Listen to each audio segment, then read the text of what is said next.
सांसदों, युवा सांसद के इस विशेष सत्र में आप सभी का हार्दिक स्वागत है। नए सदस्य शपथ ग्रहण अथवा प्रतिज्ञान करेंगे।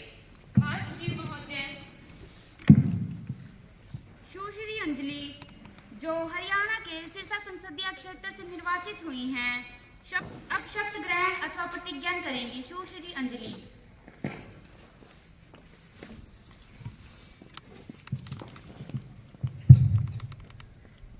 महोदया, आप शपथ ग्रहण करेगी या प्रतिज्ञा? मैं शपथ ग्रहण करूंगी। आप किस भाषा में शपथ ग्रहण करना चाहेंगी? हिंदी में।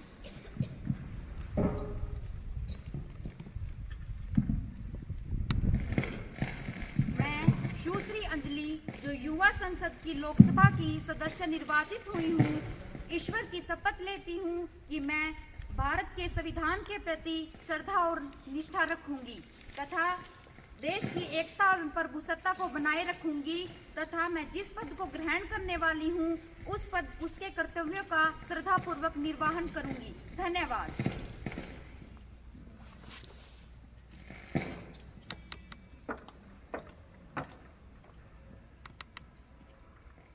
कांग्रेचुलेशन। थैंक्स महोदया।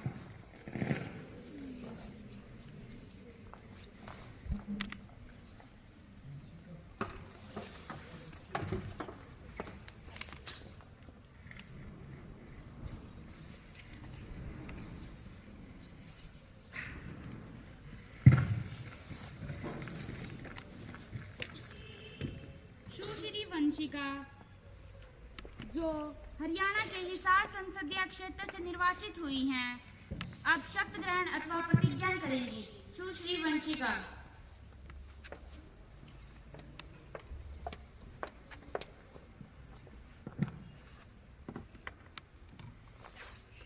महोदया, आप शपथ ग्रहण करेंगी या प्रतिज्ञान? महोदया, मैं शपथ ग्रहण करूंगी। आप किस भाषा में शपथ ग्रहण करना चाहेंगी? अंग्रेजी में महोदया।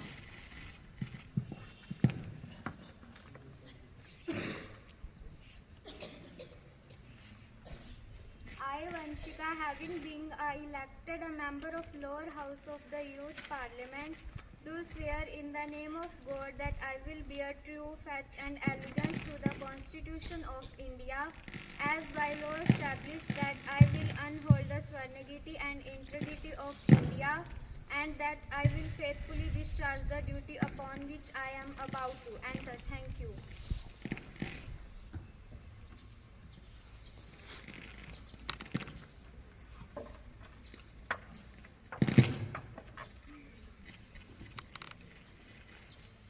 Congratulation. Thank you, Modi.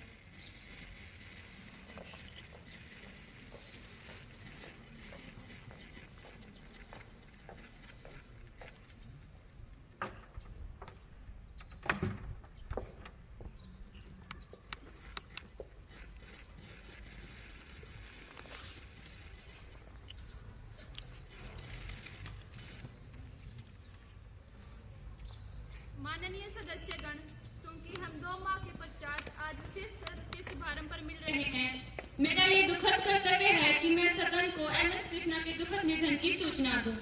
MS Krishna का जन्म सन 1932 में हुआ।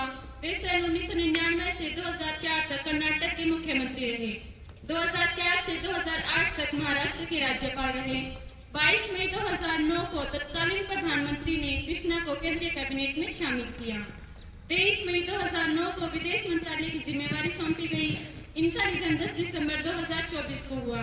मैं शोक संतप्त परिवार को संवेदना व्यक्त करना चाहती हूँ।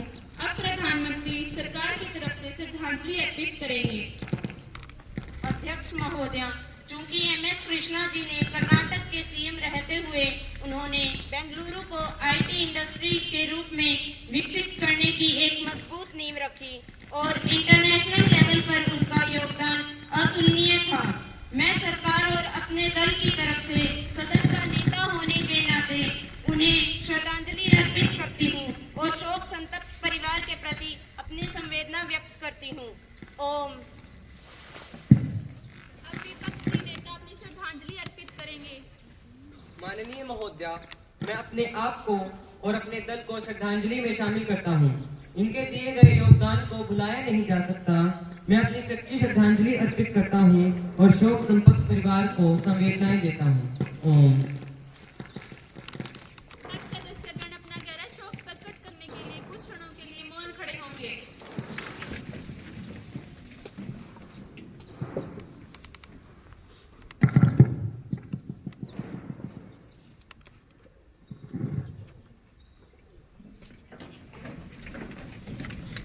मैं परमपिता परमात्मा से प्रार्थना करती हूँ कि वे उनकी आत्मा को शांति प्रदान करे तथा शोक संतप्त परिवार को शक्ति दे।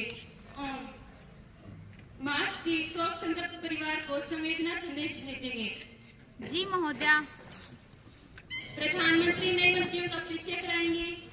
अध्यक्ष महोदया, मैं आपके माध्यम से मंत्रिमंडल के नए सदस्यों का सदन से परिचय कराना चाहती हूँ। सुश्री मोनिका, भारी उद्योग मंत्री।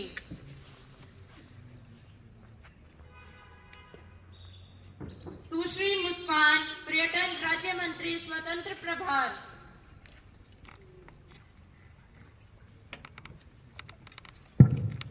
अब प्रश्न काल आरंभ होता है। प्रश्न संख्या 101, मिस्टर विनय। मैडम स्पीकर, मैं आपके माध्यम से सरकार से यह पूछना चाहता हूं कि नई शिक्षा नीति 2020 के विषय में शिक्षा मंत्री इसके मुख्य बिंदुओं पर प्रकाश डालें। वह क्या यह नीति देश की आवश्यकताओं के लिए अनुरूप है? शिक्षा नीति का क्रियान्वयन कब तक होना था और अब तक क्यों नहीं हुआ? धन्यवाद महोदय। माननीय शिक्षा मंत्री जी। अध्यक्ष जी, मैं आपके माध्यम से सदन को अवगत कराना चाहूंगी कि नई शिक्षा नीति 2020 के तहत वर्ष 2030 तक सकल नामांकन अनुपात को 100% लाने का लक्ष्य रखा गया है। नई शिक्षा नीति के अंतर्गत शिक्षा क्षेत्र पर सकल घरेलू उत्पाद के 6% हिस्से के सार्वजनिक व्यय का लक्ष्य रखा गया है। यह भारत सरकार की नीति है जो सरकार द्वारा 29 जुलाई 2020 को घोषित की गई।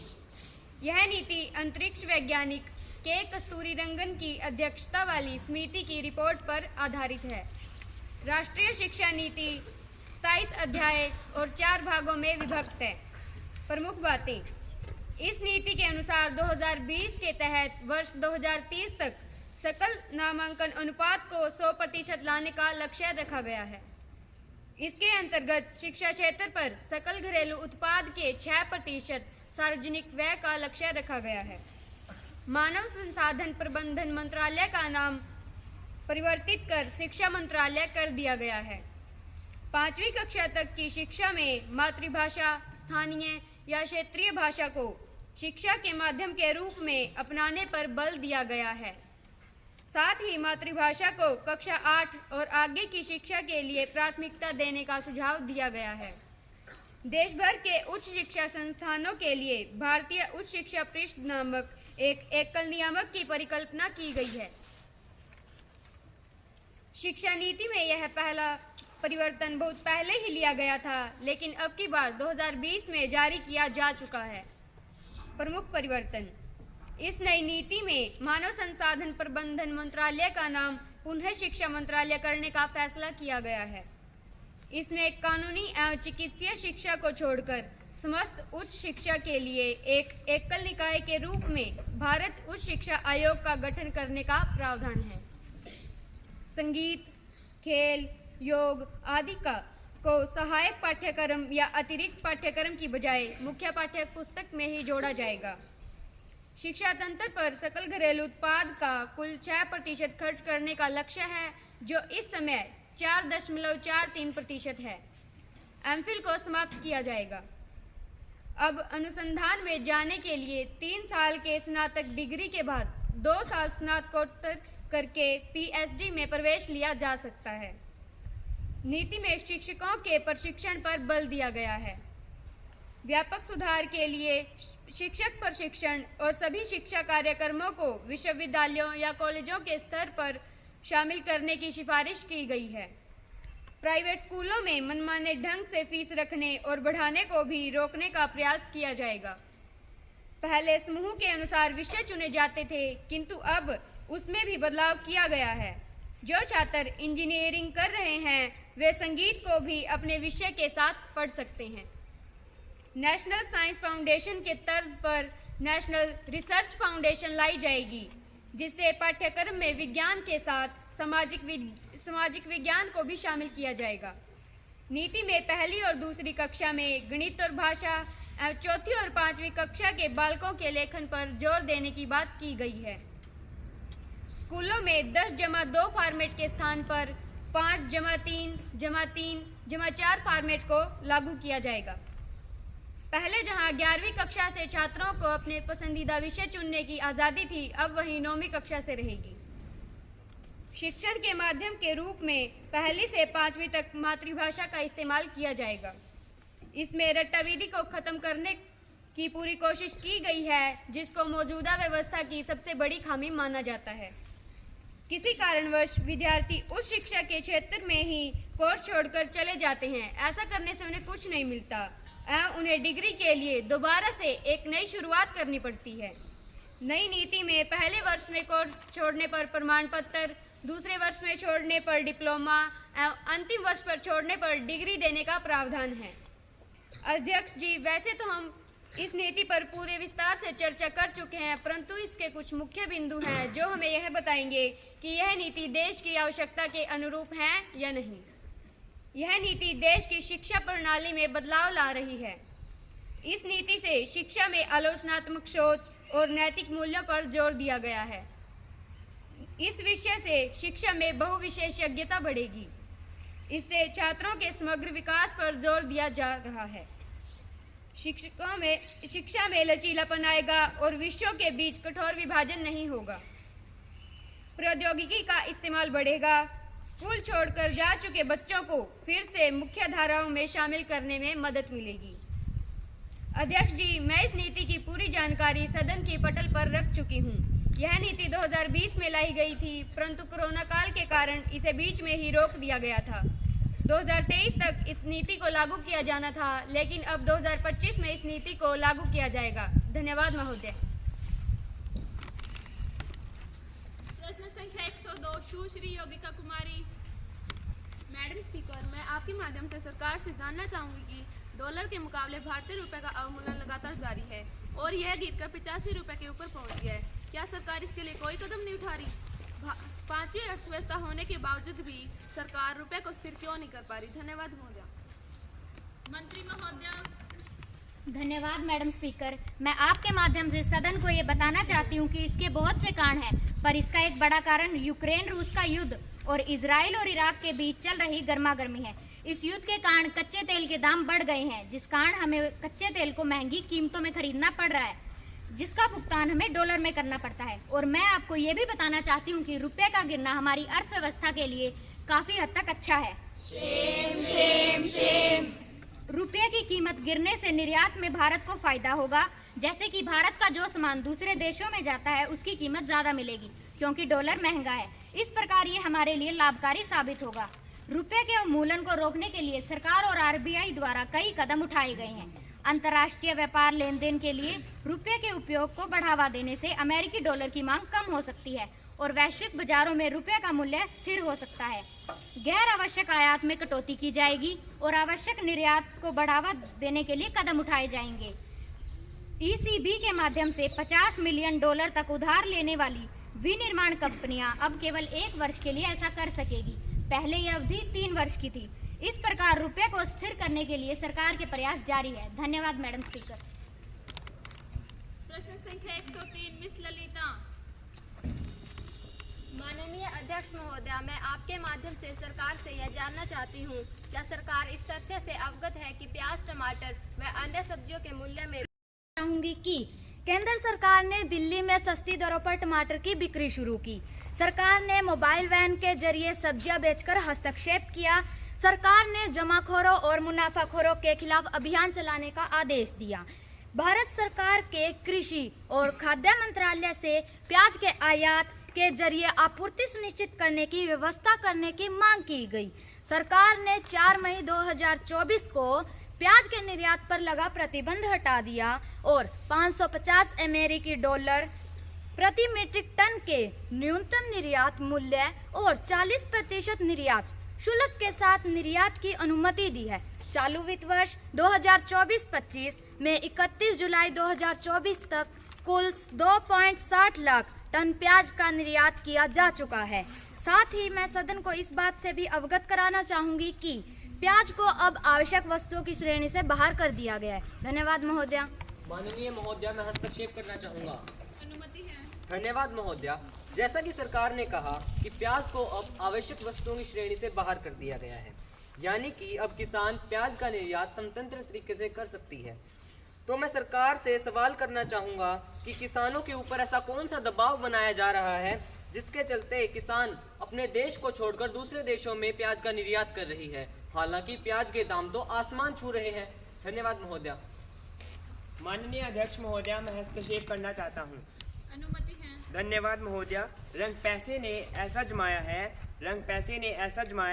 कि इंसान भूल गया पैसे ने उसे नहीं, उसने पैसे को बनाया है। किसान से प्याज 20 रुपए में खरीदा जा रहा है और वही प्याज उपभोक्ता को 100 रुपए में बेचा जा रहा है। तो अब मैं ये सवाल पूछना चाहूँगा कि बीच के 80 रुपए कौन खा रहा है? क्या वो सरकार है या अन्य आदमी? आप ऐसा तो बिल्कुल मत कहें कि वो जनता के पास जा रहा है, क्योंकि अगर जनता के पास जाता तो भारत देश का उद्धार हो जाता। तो मुझे अपने प्रश्न का सटीक उत्तर चाहिए। धन्यवाद महोदया। मंत्री महोदया। धन्यवाद महोदया।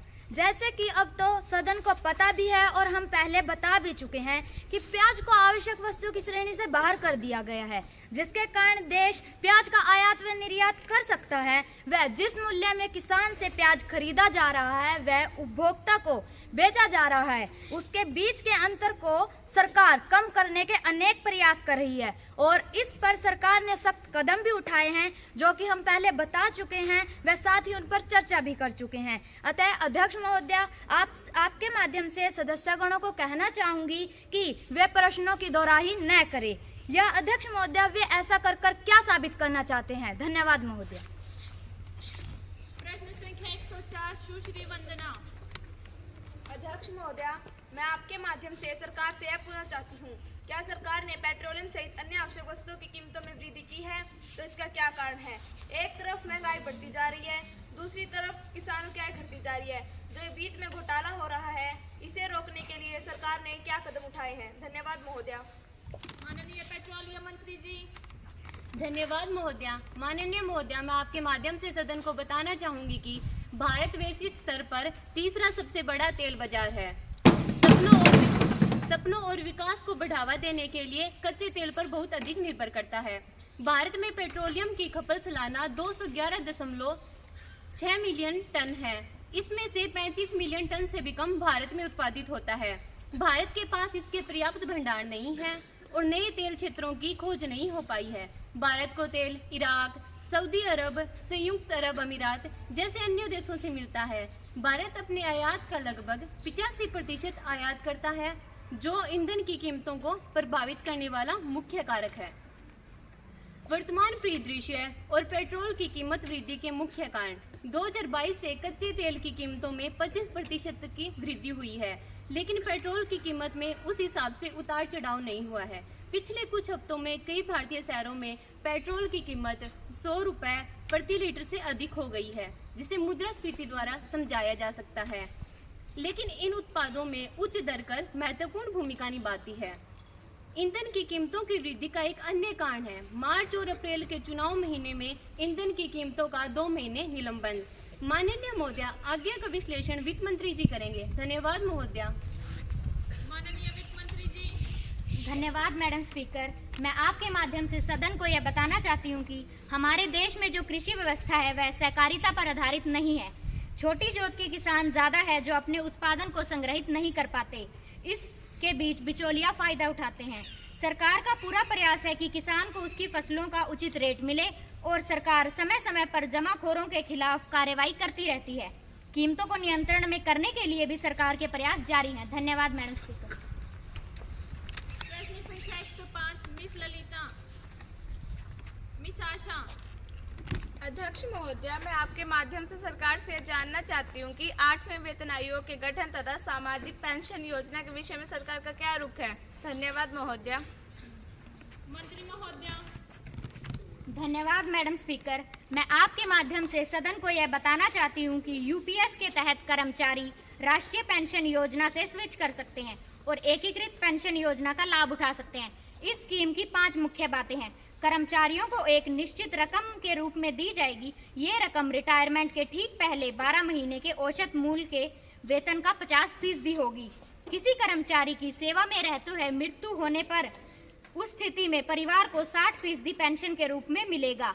10 साल की न्यूनतम सेवा की स्थिति में कर्मचारी को कम से कम 10,000 रुपए प्रति माह पेंशन के रूप में दिए जाएंगे। कर्मचारी और फैमिली पेंशन को महंगाई के साथ जोड़ा जाएगा। ग्रेच्युटी के अलावा नौकरी छोड़ने पर भी रकम दी जाएगी। इसकी गणना कर्मचारियों के हर 6 महीने की सेवा के मूल वेतन और महंगाई भत्ते का 10वां हिस्सा होगी। ये 1 अप्रैल 2025 से लागू होगी और कर्मचारियों के पास एनपीएस तथा यूपीएस में रहने का विकल्प होगा। और जहां तक बात 8वें वेतन आयोग की है तो उस पर अभी सरकार का कोई रुख नहीं है। धन्यवाद मैडम स्पीकर। प्रश्न संख्या 106 सुश्री अंजू। अध्यक्ष महोदया, मैं आपके माध्यम से जानना चाहती हूँ कि प्रदूषण के मुद्दे पर सरकार का क्या रुख है। अक्सर अक्टूबर और नवंबर के महीने में नागरिकों का सांस लेना मुश्किल हो जाता है। खासकर उत्तर भारत के राज्यों में दिल्ली गैस चैम्बर बन जाती है। यह स्थिति साल दर साल बदतर होती जा रही है। सरकार ने नागरिकों को स्वच्छ हवा उपलब्ध कराने के लिए क्या प्रयास किया है? धन्यवाद महोदया। मंत्री महोदया। धन्यवाद माननीय अध्यक्ष जी। मैं आपके माध्यम से सदन को इस बात से अवगत कराना चाहती हूँ कि दिल्ली में प्रदूषण के लिए अन्य कारकों का योगदान 30% है, जबकि शेष 70% योगदान एनसीआर के जिलों का है। प्रदूषण के लिए प्रमुख कारकों में से गाड़ियां हैं, जिनसे 13.7% तक प्रदूषण होता है। फैक्ट्रियों से निकलने वाले धुएं से 3% तथा निर्माण गतिविधियों से होने वाला प्रदूषण 2% तक है। सड़क पर धूल जो उड़ती है उससे 1% तक प्रदूषण होता है तथा कचरे के जलाने से होने वाला प्रदूषण कुल प्रदूषण का 1.7 हिस्सा है। पड़ोसी शहरों से भी काफ़ी प्रदूषण होता है। हाँ, वायु प्रदूषण की वजह से दिल्ली गैस चैम्बर बन गई है। हर साल यह स्थिति बिगड़ती जा रही है। इसके कारण वहाँ के AQI 180 तक पहुँच गया है। इससे वहाँ के नागरिकों को काफ़ी कठिनाइयों का सामना करना पड़ रहा है।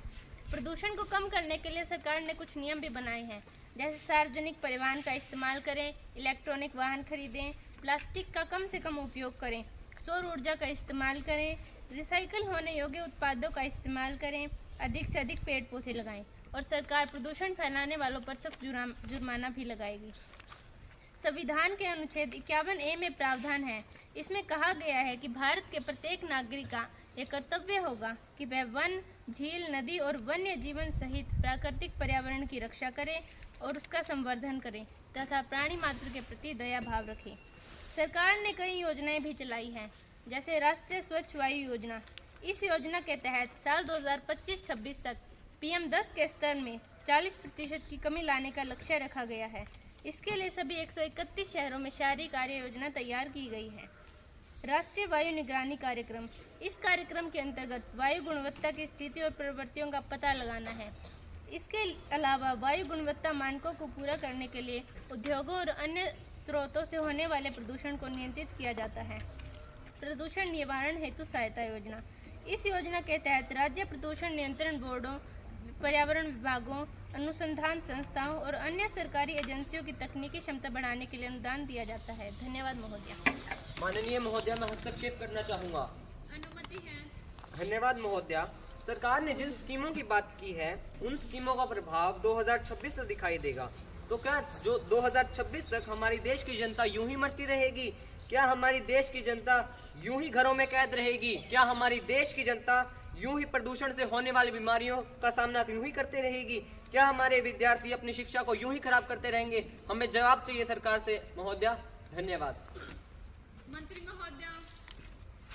माननीय अध्यक्ष महोदया, मैं आपके माध्यम से विपक्षी दल को बताना चाहूँगी कि सरकार इसके लिए तत्कालिक कदम उठा रही है और जैसी जरूरत होती है सरकार वैसे नियम बना रही है और सरकार द्वारा चलाई गई योजनाओं से प्रदूषण में काफ़ी हद तक कमी आई है। धन्यवाद महोदया। प्रश्न संख्या 107 मिस सोनिया। अध्यक्ष महोदया, मैं सरकार से यह जानना चाहती हूँ, सरकार दावा करती है कि हमारा देश दुनिया की 5वीं अर्थव्यवस्था है, परंतु दूसरी तरफ हमारे देश के युवा विदेशों की ओर पलायन कर रही है। बढ़ती अर्थव्यवस्था का फायदा रोजगार के क्षेत्रों में क्यों नहीं हो रहा है? वैध अवैध तरीके से जो भी युवा विदेशों में काम कर रहे हैं उनकी सुरक्षा एवं उनके अधिकारों के लिए सरकार ने क्या कदम उठाए हैं? धन्यवाद अध्यक्ष महोदया। मंत्री महोदया। धन्यवाद मैडम स्पीकर। मैं आपके माध्यम से सदन को यह बताना चाहती हूँ कि इस बात में कोई दो राय नहीं है कि भारत विश्व की 5वीं अर्थव्यवस्था है और जल्द ही यह तीसरी अर्थव्यवस्था बनने की ओर अग्रसर हो रही है। भारत का विकास दर विश्व में सबसे आगे है और इसके बारे में आपको विस्तार से श्रम एवं रोजगार मंत्री बताएंगे। धन्यवाद मैडम स्पीकर। श्रम एवं रोजगार मंत्री।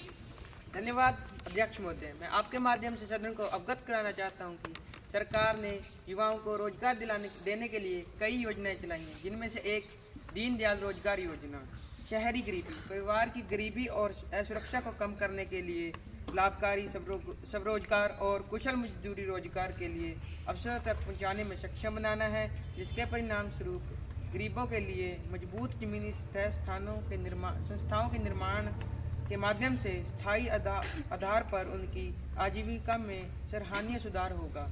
इसके अलावा उत्पादन लिंकन प्रोत्साहन PLI योजना माननीय वित्त मंत्री ने राष्ट्रीय विनिर्माण चैंपियन बनाने और 60 लाख नई नौकरियां पैदा करने के लिए 14 क्षेत्रों में विनिर्माण भवनों का निर्माण करने के लिए 197 करोड़ रुपए खर्च करने की घोषणा की है। धन्यवाद महोदय। अब आगे विदेश मंत्री जी इसका विश्लेषण करेंगे। माननीय विदेश मंत्री जी। धन्यवाद महोदया। माननीय अध्यक्ष महोदया, मैं आपके माध्यम से सदन को बताना चाहती हूँ कि विदेशों में काम कर रहे हमारे लोग बहुत अच्छी स्थिति में हैं। वहाँ की अर्थव्यवस्था के साथ साथ विदेशी मुद्रा भारत में बेचकर भारतीय अर्थव्यवस्था को भी सहयोग कर रहे हैं। फिर भी जहाँ भी कोई संकट होता है तो भारतीय सरकार बहुत से कदम उठाती भी है। यूक्रेन, इराक, इजराइल और अफगानिस्तान जैसे देशों से भारत सरकार ने अपने नागरिकों को निकालने में सुरक्षा भी की है। धन्यवाद अध्यक्ष महोदया। अध्यक्ष महोदय, मैं हस्तक्षेप करना चाहती हूँ। अनुमति है। एक तरफ से हमारे युवा कानूनी माध्यम से विदेशों में प्लान कर रहे हैं, लेकिन दूसरी तरफ डोंकी जैसे अवैध तरीके से भी हमारे देश के लोग विदेशों में जा रहे हैं, अपनी जमीन जायदाद बेचकर जा रहे हैं और वहां जाने के बाद हमारे देश के लोग वहां जाकर मर रहे हैं। वहां उनकी हालत बद से बदतर हो रही है। तो माननीय महोदया जी, मैं सरकार से पूछना चाहती हूँ कि सरकार ने उन बच्चों की सुरक्षा के लिए क्या कदम उठाए हैं। धन्यवाद महोदया। मंत्री महोदया। धन्यवाद महोदया। माननीय अध्यक्ष महोदया, मैं आपके माध्यम से सदन को बताना चाहती हूँ कि विदेशों में रह रहे युवाओं की बहुत अच्छे से सुरक्षा की जा रही है। फिर भी अगर कोई भी संकट होता है तो भारतीय सरकार बहुत से कदम भी उठाती आ रही है। और रही बात डोंकी के माध्यम से जाने वालों की, तो अध्यक्ष महोदया, मैं विपक्षी दल को बताना चाहती हूँ कि डोंकी के माध्यम से जाने वालों का सरकार बिल्कुल भी समर्थन नहीं करती है। धन्यवाद महोदया। संख्या 108 सुश्री स्वाति। माननीय महोदया, अब मैं आपके माध्यम से खेल मंत्री से यह जानना चाहूंगी कि इस वर्ष पेरिस में आयोजित ओलंपिक खेलों में भारत एक भी गोल्ड मेडल नहीं जीत पाया। सरकार खेलों को बढ़ावा देने के लिए क्या प्रयास कर रही है? धन्यवाद महोदया। माननीय खेल मंत्री जी। माननीय अध्यक्ष महोदय, मैं आपके माध्यम से सदन को अवगत कराना चाहता हूँ कि इस वर्ष पेरिस ओलंपिक में भारत का प्रदर्शन निराशाजनक रहा है। 117 एथलेटिक्स का भारतीय दल एक भी गोल्ड मेडल नहीं जीत पाया है। परंतु इस वर्ष पेरिस ओलंपिक में भारत ने 6 मेडल अपने नाम किए हैं, जिसमें से 5 कांस्य और 1 सिल्वर मेडल है। इन्हीं पदकों के साथ भारत पदक तालिका में 71वें स्थान पर रहा है। खेलों को बढ़ावा देने के लिए सरकार ने फिट इंडिया मूवमेंट सरकार ने 29 अगस्त 2019 को इस अभियान का उद्घाटन किया है। इस अभियान ने देश में फिटनेस और खेल संस्कृति का फैलाने का प्रयास किया है। सरकार ने पिछले कुछ वर्षों में खेलो इंडिया में भारी निवेश किया है, क्योंकि यह कार्यक्रम देश के सभी प्रतिभाओं को सामने लाने का प्रयास कर रहा है। जबकि 2022-23 में खेलो इंडिया का वास्तविक आवंटन 96.39 करोड़ था। इसे 2023-24 के बजट में 400 करोड़ से अधिक 1000 करोड़ कर दिया गया है। मंत्रालय ने 2020 में खेलो इंडिया शीत विश्वविद्यालय खेलों को भी शामिल किया गया है तथा उसी वर्ष खेलो इंडिया शीतकालीन खेलों और 2023 में खेलो इंडिया पैरा खेलों की भी शुरुआत की है। इसके साथ साथ भारत ने भारतीय खेल प्राधिकरण, स्पोर्ट्स अथॉरिटी ऑफ इंडिया, ऐसे युवा और विशिष्ट खेल प्रोत्साहन योजना, राष्ट्रीय खेल अकेडमी, नेशनल स्पोर्ट्स अकेडमी योजना, राष्ट्रीय खेल पुरस्कार योजना, इसके साथ साथ राजीव गांधी खेल रत्न पुरस्कार, अर्जुन पुरस्कार, ध्यानचंद पुरस्कार, और द्रोणाचार्य पुरस्कार खिलाड़ियों को सम्मानित किया जाता है। जो खिलाड़ी नेशनल इंटरनेशनल ओलंपिक लेवल पर गोल्ड, सिल्वर, ब्रॉन्ज मेडल अपने नाम करता है उसे सरकारी कोटा की तरफ से सरकारी नौकरियों में स्कॉलरशिप दी जाती है। धन्यवाद। माननीय अध्यक्ष महोदया, मैं 2 सप्लीमेंट्री क्वेश्चन पूछना चाहता हूँ। अनुमति है। धन्यवाद महोदया। माननीय अध्यक्ष महोदया, मैं सरकार से पूछना चाहूँगा कि हमारे खिलाड़ी खेलों को छोड़कर राजनीति में करियर बनाने का प्रयास क्यों कर रहे हैं, और सरकार क्रिकेट पर भारी निवेश कर रही है, उस पर पूरा ध्यान दिया जा रहा है। अन्य खेलों पर सरकार ध्यान क्यों नहीं दे रही है?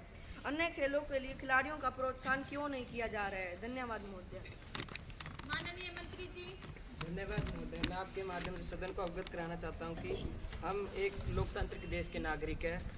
इसमें किसी को भी इसमें सभी को किसी भी क्षेत्र में अपना करियर बनाने की स्वतंत्रता है, और ये तो शुभ संकेत है कि खिलाड़ी राजनीति में आकर खेलों को बढ़ावा और प्रोत्साहित कर रहे हैं। और रही बात क्रिकेट की, तो मैं आपकी जानकारी के लिए बता दूं कि सरकार सभी खेलों के खिलाड़ियों को बराबर प्रोत्साहित कर रही है। सरकार सभी खेलों के समान को, जैसे sports kit, volleyball, nets, ground, जहां तक हो सकता है उससे भी ज़्यादा खिलाड़ियों तक पहुंचाने का प्रयास कर रही है, और हम आगे भी करते रहेंगे। भारत क्रिकेट के चाहे वो ब्लॉक लेवल, डिस्ट्रिक्ट लेवल या इंटरनेशनल लेवल तक हो, वो सभी खिलाड़ी अच्छा प्रदर्शन कर रहे हैं और आगे भी करते रहे। क्रिकेट देश में और तरक्की करे, और हम बाकी खेलों को भी क्रिकेट के लेवल तक पहुंचाने का प्रयास कर रहे हैं। और रही बात क्रिकेट की, तो मैं विपक्षी दल को बता दूं कि सिर्फ हम क्रिकेट पर ध्यान नहीं दे रहे, और हम सभी खेलों पर ध्यान दे रहे हैं। क्रिकेट के जितने भी टूर्नामेंट्स होते हैं, जैसे IPL, Ranji trophy, Duleep trophy आदि टूर्नामेंट को BCCI board cricket of council of India organise करवाती है। सरकार किसी एक खेल को इतनी इम्पोर्टेंस नहीं दे रही। सरकार सभी खेलों को बढ़ाने का भरपूर प्रयास कर रही है। धन्यवाद। अब प्रश्नकाल समाप्त होता है तथा शून्यकाल आरंभ होता है। माननीय नेता प्रतिपक्ष। माननीय महोदया, मेरे दल के कुछ नेता कुछ चिंताजनक मुद्दों पर चर्चा करना चाहेंगे। धन्यवाद। मैडम स्पीकर, मैं इस विषय पर सदन का ध्यान आकर्षित करवाना चाहूँगी कि क्या भारतीय अर्थव्यवस्था मंदी की चपेट में है, क्योंकि हमारी GDP लगातार कम होती जा रही है और इसके साथ साथ विकास दर भी लगातार कम होती जा रही है। एक तरफ करोड़पति लोगों की संख्या बढ़ रही है, तो दूसरी तरफ गरीबी को जीवन दुर्भर होता जा रहा है। सरकार इस संकट से निपटने के लिए क्या उपाय कर रही है? धन्यवाद मैडम स्पीकर। मंत्री महोदया। धन्यवाद मैडम स्पीकर। विपक्ष का कहना है कि GDP कम हो रही है, पर आंकड़े तो कुछ और ही कह रहे हैं। हमारे आंकड़ों के अनुसार 2024-25 की पहली 6 माही में वास्तविक GDP 81 लाख करोड़ रहने का अनुमान है, जबकि 2023-24 की पहली 6 माही में यह 76 लाख करोड़ थी, जो यह दर्शाता है कि 6% की वृद्धि हुई है। साल 2014 से 2023 के बीच भारत की GDP में कुल 83% की बढ़त दर्ज की गई है। और जहां तक गरीबी की बात है, तो सरकार ने बहुत सी योजनाएं चलाई है जिनका लाभ गरीब परिवार उठा रहे हैं। प्रधानमंत्री गरीब कल्याण अन्न योजना, इस योजना के तहत कोरोना महामारी के दौरान 80 करोड़ लोगों को हर महीने 5 किलो मुफ्त अनाज दिया जा रहा है। ये योजना 2028 तक जारी रहेगी। उज्ज्वला योजना, इस योजना के तहत BPL परिवारों को मुफ्त गैस कनेक्शन और सब्सिडी पर 12 सिलेंडर मिलते हैं। अब तक 10 करोड़ से अधिक लोग इसका फायदा उठा चुके हैं और आने वाले समय में ये संख्या 12 करोड़ तक पहुंच जाएगी। भारत में गरीबी 2013-14 में 29% से घटकर 2022-23 में 11% हो गई है, यानी 17% की कमी हुई है। पिछले 9 वर्षों को देखें तो करीब 25 करोड़ लोग गरीबी से बाहर आए हैं और विपक्ष का कहना है कि गरीबी बढ़ रही है। शायद विपक्ष को ये आंकड़े नजर नहीं आ रहे हैं या वो इन्हें नजरअंदाज कर रहे हैं, क्योंकि विपक्ष को सिर्फ अपने सवालों से मतलब है। देश में क्या हो रहा है इससे उन्हें कोई फर्क नहीं पड़ता। धन्यवाद मैडम स्पीकर। अध्यक्ष महोदया, मैं इस मुद्दे पर सदन का ध्यान आकर्षित करवाना चाहूंगी कि बांग्लादेश में हाल ही में तख्ता पलट हुआ है। तभी से वहां पर हिंदू अल्पसंख्यकों पर अत्याचार हो रहे हैं और मंदिरों को गिराया जा रहा है। वहां के अल्पसंख्यक धार्मिक नेताओं को जेलों में डाला जा रहा है। इस पर सरकार बताए कि हमारी सरकार हिंदू अल्पसंख्यकों की सुरक्षा के लिए क्या प्रयास कर रही है। लगातार पहले से पाकिस्तान आतंकवाद को बढ़ावा दे रहा है। एक और इस्लामी देश बांग्लादेश ने भी ऐसा करना शुरू कर दिया, तो इस पर भारत सरकार देश की सुरक्षा के लिए क्या कदम उठाए हैं? धन्यवाद। मंत्री महोदया। माननीय महोदय, मैं आपके माध्यम से सदन को बताना चाहूंगी कि हमारी सरकार ने इन समस्याओं के भी समाधान किए हैं। केंद्रीय गृह मंत्रालय बांग्लादेश में रह रहे हिंदुओं और अन्य अल्पसंख्यकों की सुरक्षा के लिए सरकार से 1-to-1 बातचीत करेगी। बांग्लादेश में अल्पसंख्यकों के खिलाफ हिंसा भड़क गई है। इस मामले पर हमारी सरकार ने एक कमेटी का गठन किया है। यह कमेटी बांग्लादेश में हिंदुओं समेत अन्य अल्पसंख्यकों पर हो रहे अत्याचार और मौजूदा हालात का जायजा लेगी। इसके साथ ही हमारी सरकार ने बांग्लादेश सरकार के साथ बातचीत करके वहां रहने वाले हिंदुओं और अन्य अल्पसंख्यकों की सुरक्षा और संपत्ति के संरक्षण का सुनिश्चित करवाने के लिए कदम उठाए हैं। साथ ही गृह मंत्रालय की यह टीम भारत बांग्लादेश बॉर्डर पर नजर बनाए रखेगी। बांग्लादेश में जारी हालात के मद्देनजर में भारत सरकार ने भारत बांग्लादेश सीमा पर नजर बनाए रखने के लिए एक समिति गठित की है। यह समिति बांग्लादेश में अपने समकक्ष अधिकारियों के साथ संवाद बनाए रखेगी। साथ ही मैं आपको यह भी बताना चाहूँगी कि बांग्लादेश में शेख हसीना के देश छोड़ने के बाद उपद्रवी हिंदुओं और अन्य नागरिकों को अपना निशाना बना रहे हैं। इन हालातों से बिगड़ने पर हमारी सरकार यह दावा करती है कि भारत सरकार हर संभव कोशिश करेगी जिससे हिंदुओं और उन पर हो रहे अत्याचारों को रोका जा सके। आगे का विश्लेषण माननीय विदेश मंत्री जी करेंगे। धन्यवाद। माननीय विदेश मंत्री जी।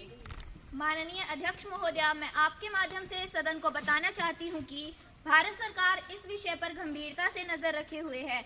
अभी बांग्लादेश में अस्थिर सरकार है, फिर भी भारत सरकार का प्रयास है कि बांग्लादेश में रह रहे हिंदू अल्पसंख्यकों की सुरक्षा सुनिश्चित हो।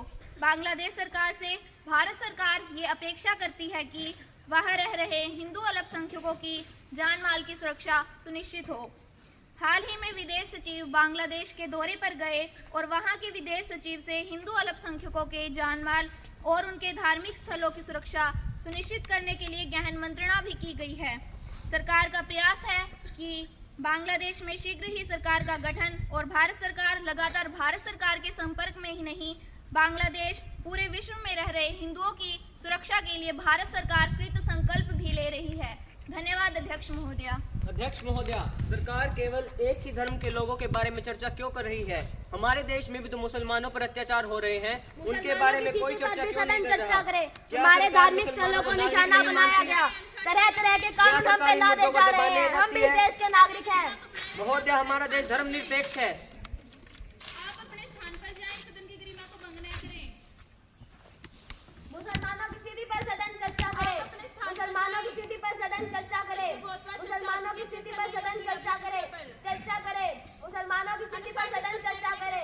मुसलमानों की स्थिति पर सदन चर्चा करे। माननीय प्रधानमंत्री जी। अध्यक्ष महोदया, अगर सदन इस विषय पर चर्चा करना चाहता है तो सरकार को कोई आपत्ति नहीं है। इस विषय पर हम ध्वनिमत से विचार करेंगे।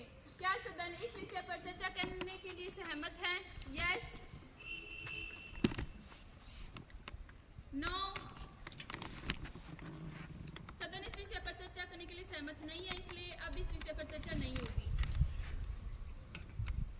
इसी के साथ शून्यकाल समाप्त होता है।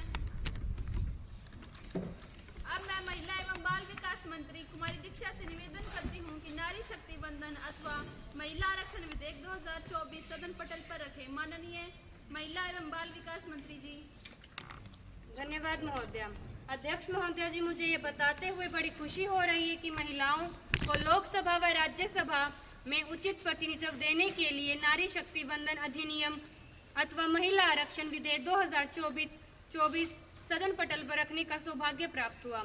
आवश्यकता, हमारी 18वीं लोकसभा में 74 महिला संसद है जो कि 14% हैं तथा राज्यसभा में 31 महिलाएं हैं, जबकि पहली लोकसभा में 5% के बाद यह संख्या काफ़ी बड़ी है, लेकिन कई देशों की तुलना में यह काफ़ी कम है। हाल के संयुक्त राष्ट्र महिला आंकड़ों के अनुसार रेवांडा 61%, क्यूबा 53% और निकारागुआ 52% महिलाओं में प्रतिनिधित्व के मामलों में शीर्ष पर है।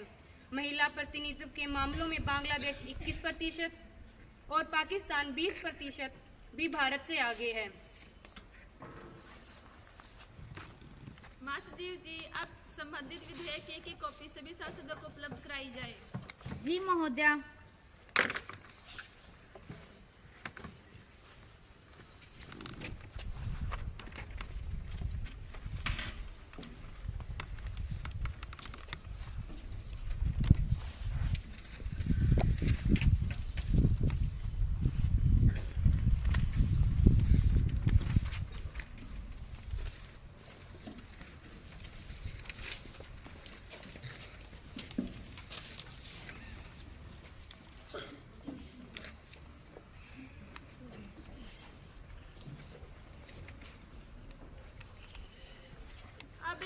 की सेकंड रीडिंग प्रारंभ होती है। माननीय नेताजी, अब मैं सदन को इस विधेयक की मुख्य विशेषताओं से अवगत कराऊंगी। निचले सदन में महिलाओं का आरक्षण विधेयक संविधान 330A में शामिल करने का प्रावधान किया गया है, जो अनुच्छेद 330 के प्रावधानों से लिया गया है। यह लोकसभा के अनुसूचित जाति व जनजाति के लिए सीटों का आरक्षण का प्रावधान कराता है। विधेयक में प्रावधान किया गया है कि महिलाओं के लिए आरक्षित सीटें राज्योसभा या केंद्र शासित प्रदेशों में विभिन्न निर्वाचन क्षेत्रों में रोटेशन द्वारा आवंटित की जाएंगी। SC/ST के लिए आरक्षित सीटों में विधेयक में रोटेशन के आधार पर महिलाओं के लिए 1/3 सीटें आरक्षित की मांग की गई है। राज्य विधानसभाओं में महिलाओं के लिए आरक्षण विधेयक अनुच्छेद 332 प्रस्तुत करता है, जो हर राज्य विधानसभा में महिलाओं के सीटों के आरक्षण अनिवार्य कराता है।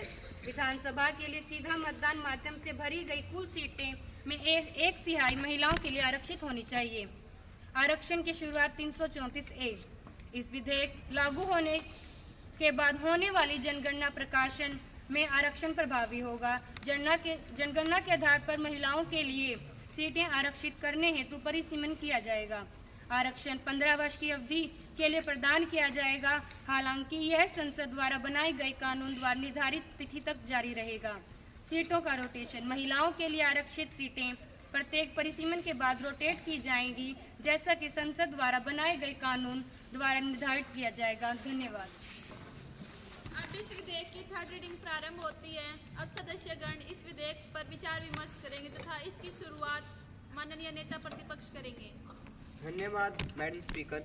विधेयक में केवल इतना कहा गया है कि इस उद्देश्य के लिए परिसीमन की कदाचित शुरू होने के बाद पहली जनगणना के लिए प्रासंगिक आंकड़े प्राप्त करने के बाद लागू होगा। यह चुनाव के चक्र को निर्दिष्ट नहीं करता है, जिससे महिलाओं को उचित हिस्सा मिलेगा।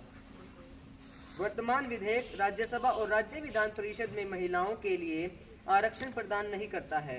राज्यसभा में वर्तमान में लोकसभा की तुलना में महिलाओं का प्रतिनिधित्व कम है। प्रतिनिधित्व एक आदर्श है, जो कि निचले और ऊपरी दोनों सदनों में प्रतिबंधित होना चाहिए। धन्यवाद महोदया।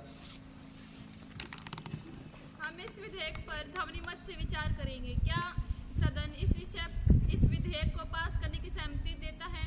Yes, no. मैं सदन को बधाई देती हूँ कि नारी बंधन विधेयक सर्वसम्मति से पारित हुआ है तथा इसी के साथ युवा संसद की कार्यवाही को अनिश्चित काल के लिए स्थगित किया जाता है।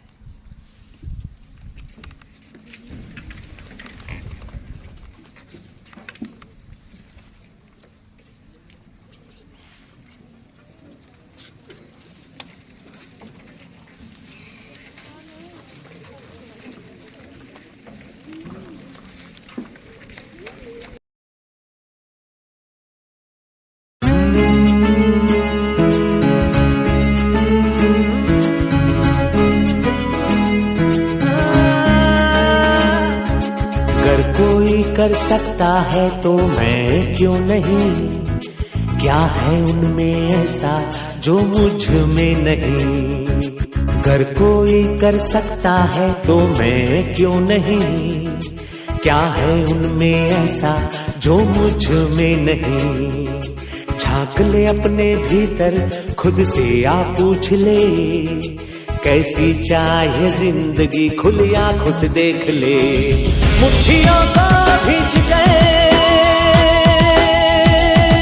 सांसों को खींच गए,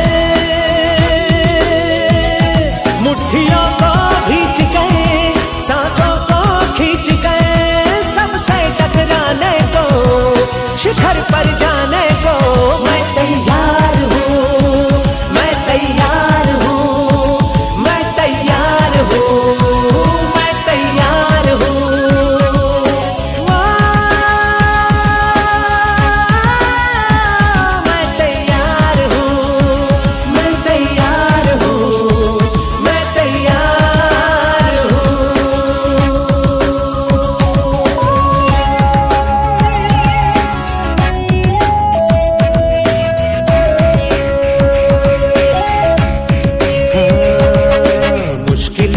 कैसी भी मेरे हौसलों से कम है, अंधेरों को चीर देंगे इतना दम है।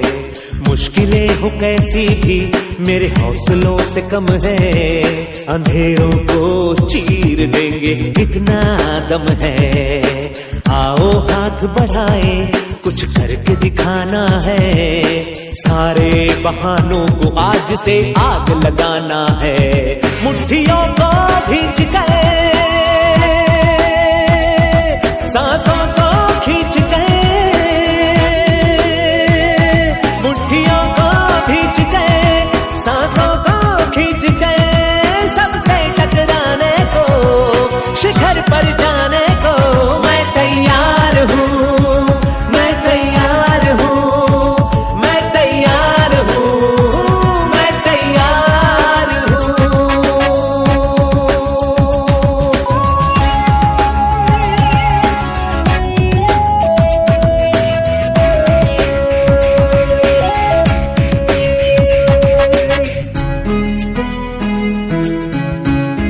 हाँ, खुद से है ये वादा, कुछ करके जाऊंगा, सबके सीनों को गर्व से भर कर जाऊंगा। खुद से है ये वादा, कुछ करके जाऊंगा, सबके सीनों को गर्व से भर कर जाऊंगा। हर चढ़ते सूरज को सलाम करती दुनिया सारी, मेरा ये जीवन हाँ मेरी जिम्मेदारी। मुट्ठियों को भींच गए,